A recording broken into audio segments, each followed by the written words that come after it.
Hi hello నమస్తే అండి. నేను మీ Ashwini. Welcome back to Ashwini thoughts. ఈరోజు మనము తొలి ఏకాదశి పూజా విధానము, విశిష్టత, తేదీ, ఇలా మరెన్నో విషయాలు ఈ వీడియోలో మనం తెలుసుకుందాము. మనం మొట్టమొదటి పండుగ తొలి ఏకాదశి అండి. ఈ పండుగతోనే హిందువుల పర్వదినాలు మొదలవుతాయి.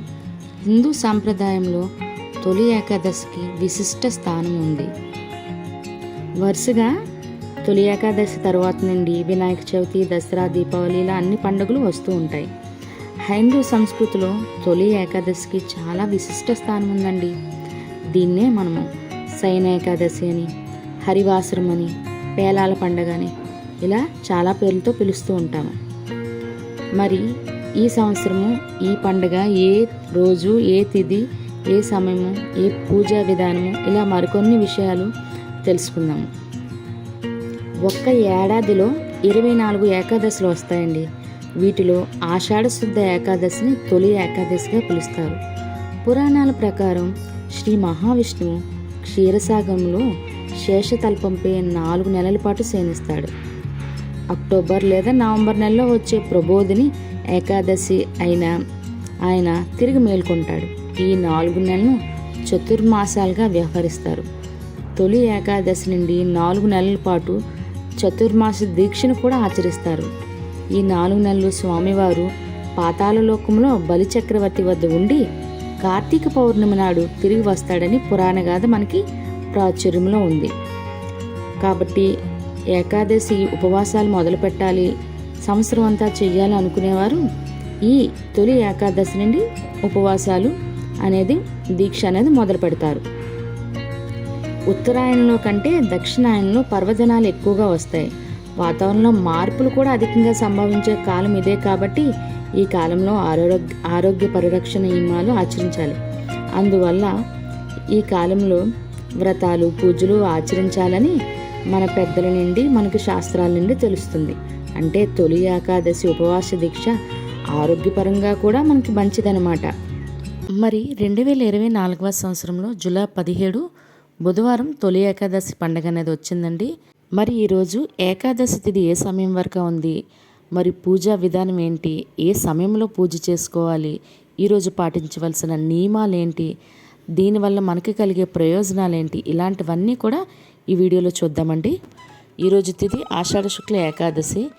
ఏకాదశి తిథి జూలై 16 మంగళవారం సాయంత్రం 5:06 నుండి జూలై 17 బుధవారం సాయంత్రం 5:54 వరకు ఏకాదశి తిథి అనేది ఉంటుందండి. ఈరోజు ఏకాదశి ఉపవాసం చేసేవాళ్ళు మంగళవారం దశమి నుండే ఏకాదశి ఉపవాసాన్ని పాటించాలండి. అంటే ఆ రోజు ఒంటిపూట ఉండవలసి ఉంటుంది. బుధవారం పూర్తిగా ఏకాదశి ఉపవాసాన్ని చేయాలండి. మరి ద్వాదశి మనకి గురువారం ఉన్న ఆ రోజు సూర్యాస్త సమయం తర్వాత మనకి ద్వాదశి తిథి లేదండి. కాబట్టి ద్వాదశి సమయంలో మనకి సూర్యాస్తమయ సమయం ఉండాలి. మనం చుక్కను చూసి భోజనం చేయవలసి ఉంటుంది. కాబట్టి తప్పనిసరిగా బుధవారం సాయంత్రం 6 గంటల తర్వాత ద్వాదశి అనేది వస్తుంది. కాబట్టి బుధవారమే మనము బ్రాహ్మణునికి స్వయం పాకం అనేది ఇచ్చి ఆ రోజే చుక్కను చూసి భోజనం అనేది చేయవలసి ఉంటుంది. ఆ రోజే ఏకాదశి ఉపవాసాన్ని కూడా విరమించవలసి ఉంటుందండి. గురువారం వరకు మాత్రం ఉండనవసరం లేదు. ఆ రోజు మనకి సూర్యాస్తమయ సమయంలో మనకి ద్వాదశి తిథి అనేది లేదు. కాబట్టి గుర్తుంచుకొని ఇది మాత్రం పాటించాలండి. మనకి బుధవారమే ఏకాదశి అనేది ఉపవాసం కంప్లీట్ అవుతుంది. మరి ఈరోజు పూజా సమయాలు ఇప్పుడు చూద్దాము. ఉదయం పూజా సమయం ఉదయం 5:55 నుండి ఉదయం 7:28 వరకు, తిరిగి ఉదయం 9:05 నుండి ఉదయం 11:30 సమయం మంచిదండి. ఈ సమయంలో పూజ అనేది ప్రారంభించుకోవాల్సి ఉంటుంది. మరి సాయంత్రం పూజా సమయం సాయంత్రం 6:40 నుండి రాత్రి 8:32 వరకు అండి.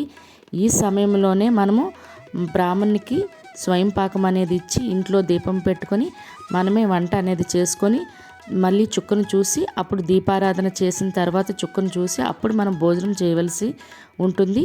ఇప్పుడే ఉపవాసాన్ని విరమించవలసి కూడా ఉంటుంది. ఈ సమయం మధ్యకాలంలోనే చూశారు కదండి. ఇప్పుడు ఈరోజు పూజా విధానం ఏ విధంగా చేసుకోవాలి, మరి పూజా విధానంలో ఆచరించవలసిన నియమాలు ఏంటి, మరి తొలి ఏకాదశి పురాణ కథ ఏంటి కూడా మనం ఇప్పుడు ఈ వీడియోలో విందామండి. వీడియో మీకు నచ్చినట్లయితే లైక్ చేయడం మాత్రం మర్చిపోకండి. ఇప్పుడే లైక్ చేసి మిగిలిన వీడియోని కంటిన్యూ చేయండి. ముందుగా తెల్లవారుజామునే నిద్రలేచి ప్రాతకాలాన్ని ఇంటిని శుభ్రపరచుకొని పూజా మందిరంలో దీపారాధన అనేది చేయాలి. పుష్పాలతో అలంకరించుకొని దీపారాధన చేయాలి. కానీ దీపారాధన మనము రావి ఆకు మీద చేసినట్లయితే చాలా మంచి ఫలితం అనేది ఉంటుందండి. ముందుగా మనము రావి ఆకుల్ని మహావిష్ణువుగా అందులో ఉన్నారని మనం అనుకుంటామన్నమాట. మహావిష్ణు అవతారంగా రావి చెట్టును గ్రహిస్తాం.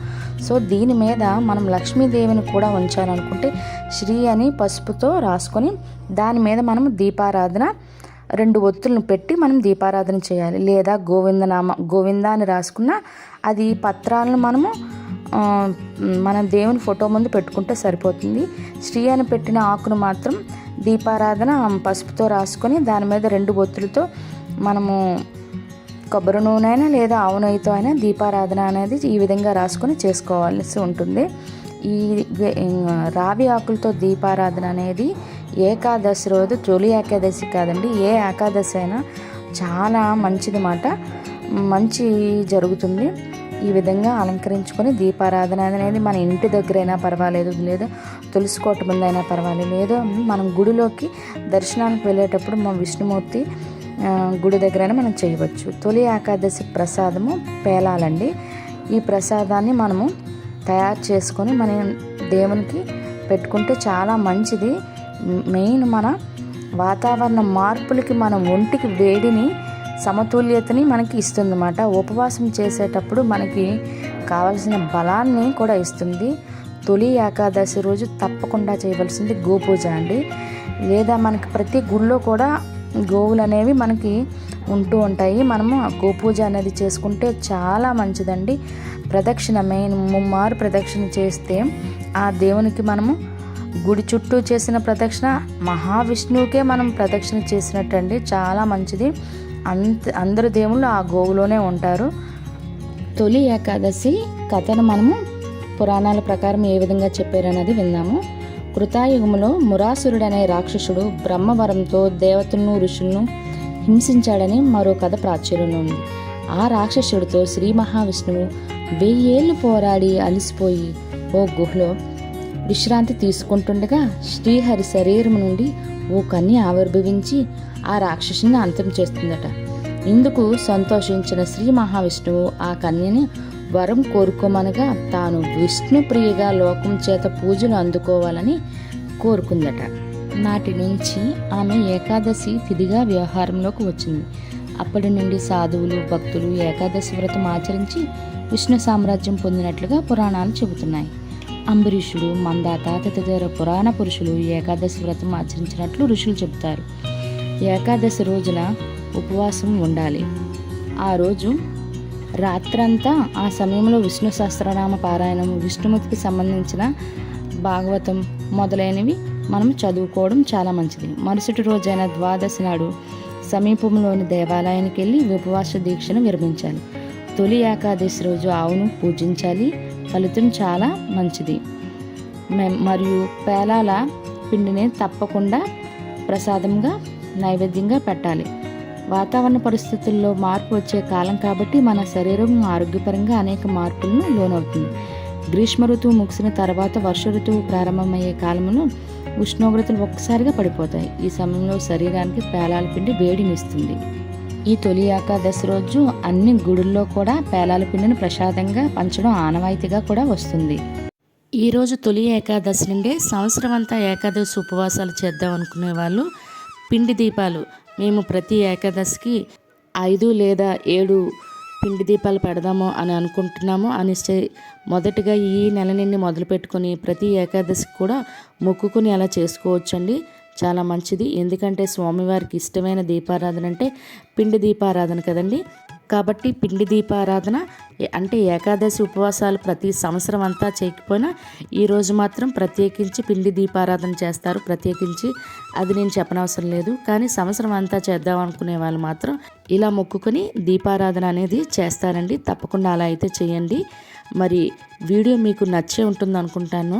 ఈ వీడియో మీద మీకు ఎటువంటి డౌట్స్ ఉన్నా కింద నా కామెంట్ బాక్స్లో కామెంట్ చేయండి తప్పకుండా ప్లీజ్.